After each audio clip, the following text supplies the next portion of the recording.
Chcel by som ešte niečo povedať k tomu, čo robím možno z iného uhla pohľadu. Ja som si uvedomil pred nejakým časom, že to, čo ja s tými ľuďmi robím, s klientmi, to je vlastne ako keby taký ekonomický projekt do budúcna, ktorého súčasťou je samozrejme štandardný projekt pre stavebné povolenie, sú toho súčasťou kontroly na tých stavbách, sú toho súčasťou samozrejme najdôležitejšia časť, návrh tej stavby, tak aby ten ekonomický dlhodobý projekt bol úspešný. Čo je ten úspešný ekonomický projekt? No najprv poviem, aký je neúspešný ekonomický projekt. A to som písal aj v jednom článku o nejakých porovnaniach nejakých domov na trhu, ktoré tu sú na Slovensku. Nejaké 3 kategórie som tam rozpísal, čo sú domy na kšeft, alebo domy, kde ľudia chcú ušetriť čo najviac peniazy. Potom sú domy také, kde už človek akože rozmýšľa, stará sa, zaujíma sa. A potom sú domy, kde sa využívajú všetky možné technológie, aj nemožné, a len to zbytočne vyletí do nejakých vysokých cien. No je to kvalitné, ale stojí to cez 2000 na meter, aj cez 3000 niekedy. Tak, čo robia veľakrát ľudia? No, urobia ako keby nejaký kvázi ekonomický projekt taký, že však postavme ten dom čo najlacnejšie, oklamme to na všetkom, na čom sa to dá len oklamať. Veď aj tak to nakoniec bude stáť, áno, stáť to bude. No a potom o 30 rokov ho čaká rekonštrukcia strechy, o 50 rokov od začiatku, alebo o ďalších 20 rokov ho potom čaká znova rekonštrukcia strechy, rekonštrukcia fasady, výmena okien zo 2 razy medzi tým a tak ďalej a tak ďalej. Čiže toto je ekonomický projekt niektorých ľudí, kde dajú za dom 100 000, ale za 50 rokov do neho vrazia 200 000. Samozrejme stupnutie cien a tak ďalej a tak ďalej. Teraz musím naozaj hovoriť o tých číslach. Alebo adekvátne v tej cene vzťahnutej niekde na začiatku do toho vrazia povedzme 70 000 alebo 70-80% ceny toho domu za tú životnosť tej stavby. No a toto je ten ekonomický projekt, ktorý robí veľa ľudí. Nehovoriac ešte o tom, že sú tam nejaké brutálne náklady na kúrenie, na ohrev vody, na chladenie, to sa ani nejdeme baviť, lebo tie domy, kde sa všetko odrbalo na tej konštrukcii, tak úplne logicky ten dom sa musí prehrievať ako pesný. Tam nie je ani o čom debatovať. A toto je ten ekonomický projekt, ktorý veľa z ľudí urobí. No, tu na obhajobu tých ľudí môžem povedať napríklad aj to, že veľa ľudí za to nemôže, lebo naozaj na začiatku tie prachy nemajú a bývať chcú, tak si povedia, nevadí, však potom nejako bolo, nejako bude, nejako to doklepeme. Ale častokrát rozdiel medzi týmto projektom a tým normálnym projektom, ktorý robím ja, je častokrát možno 10% z ceny tej stavby, čo sa dá niekedy zvládnuť. Dobre, niekedy je to možno 20-30%, ale čo ten človek získava? Môj projekt ekonomický je taký. Postavme ten dom čo najlacnejšie, ako sa len dá. Určite. Ja som maniak na to šetriť na dome peniaze a niekedy ľudia mi vravia, a nie, radšej to tam dajme, my si to kľudne priplatíme. Ja hovorím, to je blbosť, nedávajte to tam, na čo by sme to robili. Čiže ja som skôr ten, ktorý ich nabáda na to, aby tam dali málo peniazy, a to môže potvrdiť určite každý, kto so mnou kedy robil, že som až chorý z toho, aby sa tam tie peniaze nedávali. Čiže snažím sa, aby ten dom bol vymyslený tak, že bude úplne čo najlacnejší možný, ale za predpokladu, že už nikdy ho nebude treba rekonštruovať. Už nikdy tam nebude treba nič opravovať. A keď len nejaké opravy 10, 20, 30 eur, 100 eur a proste takéto somariny, také drobnosti, ja neviem, niekde nám tu niekto ťukol do omietky, opravme to. Niekde sa nám tu pokazila kľúčka na okne alebo nejaký mechanizmus, opravme to a tak ďalej. Hej, čiže proste také 100 eurové záležitosti. Toto jednoducho tomuto sa vyhnúť nedá, ale toto je môj projekt.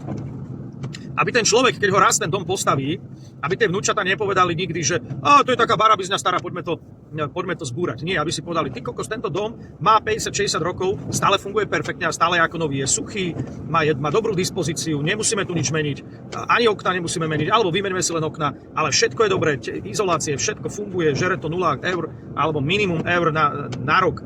A túto susedia, čo si stavali teraz nové domy, tak majú spotrebu XYZ. A my máme v 60-ročnom dome stále relatívne nulovú spotrebu. Toto je môj projekt. Toto je môj ekonomický projekt pre ľudí, ktorým ja idem navrhnúť dom. A ak toto niekto dokáže, treba hľadať takého projektanta, ktorý toto dokáže, treba za ním ísť. Určite ja to odporúčam. Môžem si dovoliť vám to odporúčať, lebo takí buď neexistujú, alebo je ich hrozne málo. A nájsť ich je veľmi ťažké. Ja samozrejme nejakých poznám, ale nebudem im tu robiť reklamu. Sú to buď kamaráti, alebo kvázi kamaráti. Spomínam ich inde. Takže hľadajte týchto projektantov. Na Slovensku poznám len 2, okrem mňa, ktorí to takto vedia.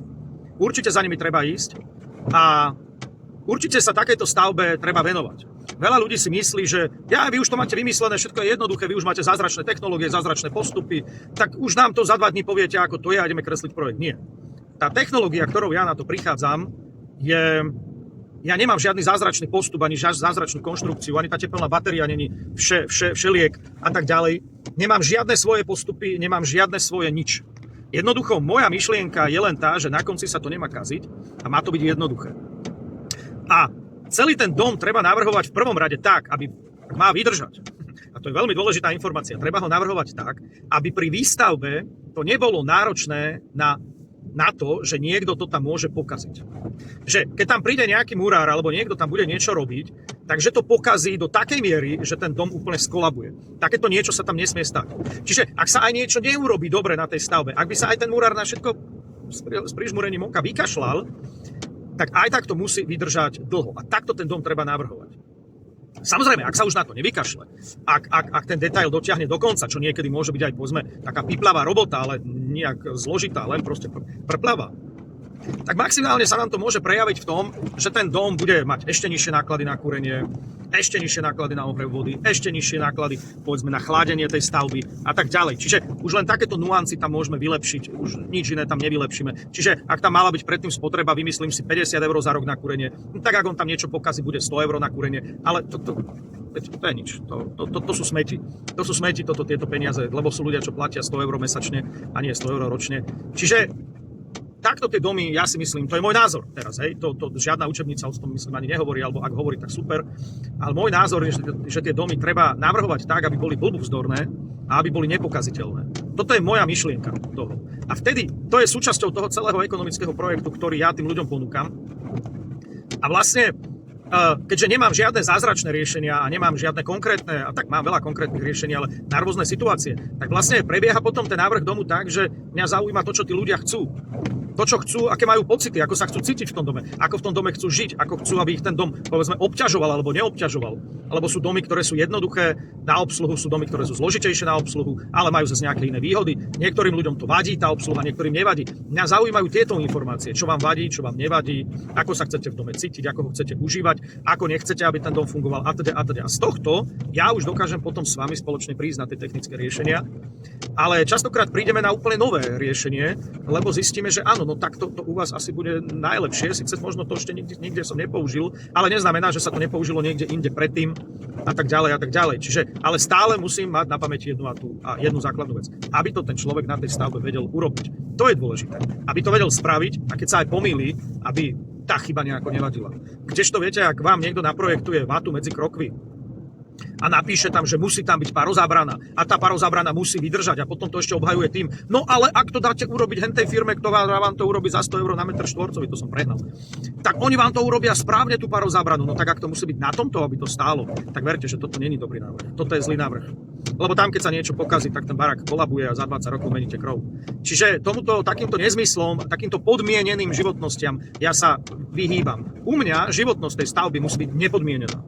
Jednoducho, že kým tá atomová bomba nevybuchne vedľa alebo nepríde nejaká prírodná katastrofa, tak ten dom musí proste vydržať za bežných normálnych okolností. Aj keby tam v tom dome bývali idioti a chceli ho zničiť, tak ho proste nemôžu zničiť. Ako by som to povedal asi tak nejak. Samozrejme, ak tam hodí granát, tak ho zničí.